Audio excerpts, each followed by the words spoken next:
نوشہرہ کی فضا میں ابھی نیند باقی تھی، سڑکیں خاموش، وقت تما ہوا سا لگ رہا تھا، لیکن ہم جاگ چکے تھے اور پہاڑوں نے ہمیں بلا لیا تھا۔ 4 دوست، 2 بائکس اور ایک خواب، پہاڑوں میں خود کو کھو دینے کا۔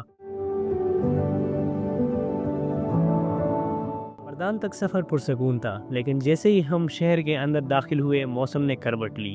آسمان پر کالے بادلوں نے قبضہ کر لیا اور اچانک بارش برس پڑی، تیز، مسلسل اور بے رحم۔ ہم نے رین سوٹس نکالے، ہنسی مذاق میں چھپائی ہوئی تھوڑی سی بے چینی بھی تھی، لیکن جذبہ پورا تھا۔ بارش ہماری رفتار نہیں روک سکی۔ مردان کے بعد ہم جیسے ہی ملکن کی طرف پڑے، راستے نے اپنی اصل شکل دکھائی۔ یہاں پر ہر موڑ ایک چیلنج تھا، بارش کی پسلن اور گہری کھائیاں، ہر قدم سوچ سمجھ کر رکھنا پڑ رہا تھا۔ پہنچ گئے ملکن کے پہاڑوں میں and you are taking some rest, اور بائکس کو بھی تو ریسٹ دینا ہے تاکہ آگے کا صحیح ہو، آگے کا سفر آسان۔ ہم جب نکل رہے تھے اٹ واز اراؤنڈ 5:20 اور یہاں پہ اب ہم ملکن میں کھڑے ہیں جو کہ تقریباً 7:20 بج رہے ہیں، جس میں شدید بارش ہوئی تھی راستے میں۔ تو آپ دیکھ رہے ہیں کہ سب نے رین کوٹس پہنے ہوئے ہیں اور بارش نے بہت تنگ کیا تھا۔ پر اراؤنڈ کتنے کلومیٹر کور کیے ہوں گے ہم نے ابھی تک؟ 100+ ہی ہوں گے نا؟ 100+ کور ہو گیا ہمارا۔ ملکن ٹاپ پر کچھ دیر بائک رکی، پھر فوراً آگے نکل پڑے۔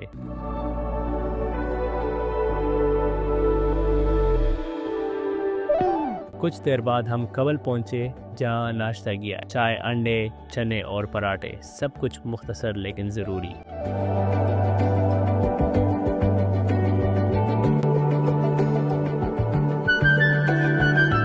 کبل کے بعد سوات ویلی کا آغاز ہوا۔ ہم دریا کے ساتھ ساتھ مگر اس کے مخالف سمت میں سفر کر رہے تھے۔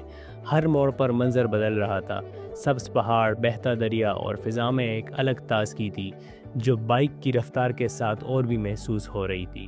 ہم مدین اور بحرین دونوں سے گزرے، لیکن کسی مقام پر رکے نہیں، صرف منظر دے کے سڑک کی روانی میں بہتے گئے اور نگاہیں مسلسل آگے کے سفر پر جمی رہی۔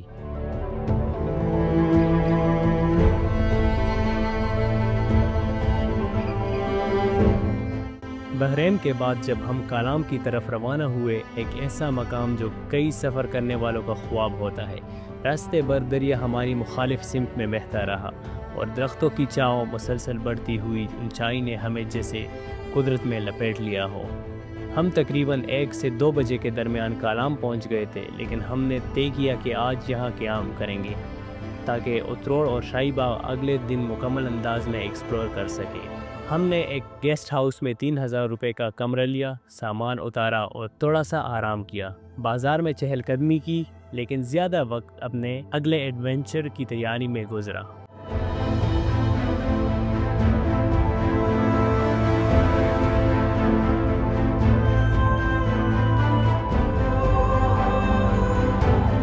اگلی صبح کالام سے نکل کر ہم اتروڑ کی طرف روانہ ہوئے۔ یہاں سڑک کافی حد تک بہتر تھی، دریا اب بھی مخالف سمت میں بہہ رہا تھا اور پہاڑوں کا منظر دل کو بہا لے جا رہا تھا۔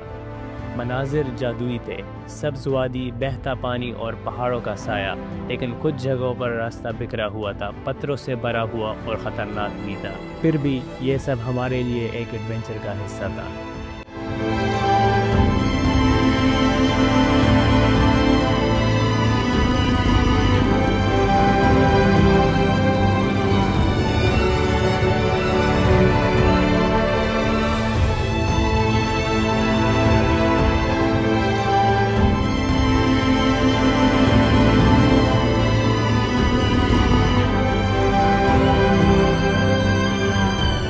اتروڑ کے بعد ہم نے وہ راستہ لیا جو شاہی باغ تک جاتا ہے، اور یہ وہ مقام تھا جہاں سفر نے ہمیں آزمانا شروع کیا۔ تنگ، کچا اور مسلسل چڑھائی والا راستہ، ایک طرف پہاڑ اور دوسری طرف گہری کھائیاں، پہاڑی ندی جو راستہ کاٹ رہی تھی۔ راستے میں کچھ جگہ واٹر کراسنگز بھی ملی۔ ہم نے بائکس دھیرے دھیرے نکالے اور وہ لمحہ واقعی دل تام دینے والا تھا۔ کئی جگہوں پر اتر کر بائک دھکیلنا پڑا، لیکن ہم پیچھے نہیں ہٹے۔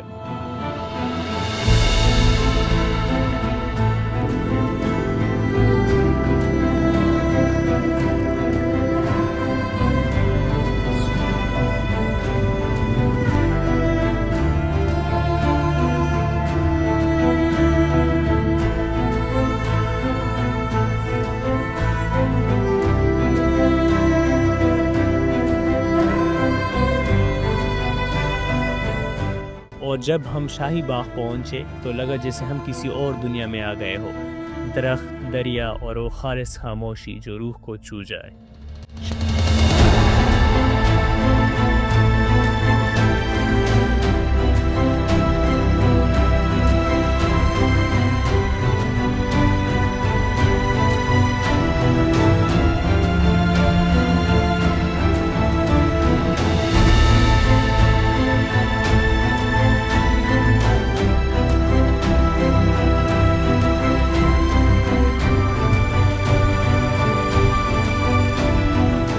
شاہی باغ میں کچھ دیر گزارنے کے بعد ہم واپس اترول کی طرف نکلے۔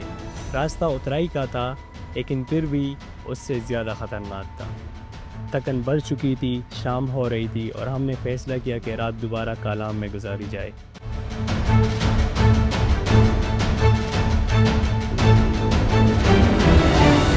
صبح ہوئی، بادلوں میں سورج جھانک رہا تھا۔ ہم تیار تھے اگلے مرحلے کے لیے، مہوڈن جھیل۔ کالام سے نکل کر ہم اوشو فارسٹ کی طرف بڑھے جو واقعی جادو جیسا ہے۔ یہ جنگل اپنی خاموشی اور گہرائی میں الگ ہی دنیا محسوس ہو رہا تھا۔ لمبے درخت، ٹھنڈی ہوا اور ہر طرف ایک گہری سی خاموشی چھائی ہوئی تھی، اور وہاں پر ہم نے کچھ دیر کے لیے قدرت کو محسوس کرنے کے لیے اپنی بائکس روکی اور تھوڑا آرام کیا۔ یہ وہ جگہ تھی جہاں انسان واقعی قدرت کے سامنے چھوٹا لگتا ہے۔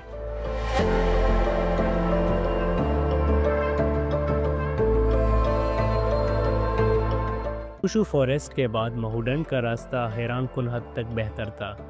چوڑی سڑک، آسان چڑھائی، جیسے قدرت بھی چاہتی ہو کہ ہم یہ نظارہ دیکھیں۔ اور پھر مہوڈن جھیل، وہ نظارہ جس کے لیے یہ سب کیا تھا، پہاڑوں کی گود میں بسی شفاف پانی والی یہ جھیل جیسے ہمارے سفر کا انعام تھی۔ ہم نے کیمرے بند کیے، صرف آنکھوں سے دیکھا اور دل میں وہ منظر قید کر لیا۔ یہ سفر صرف فاصلے طے کرنے کا نہیں تھا، یہ خود کو تلاش کرنے کا ایک ذریعہ تھا۔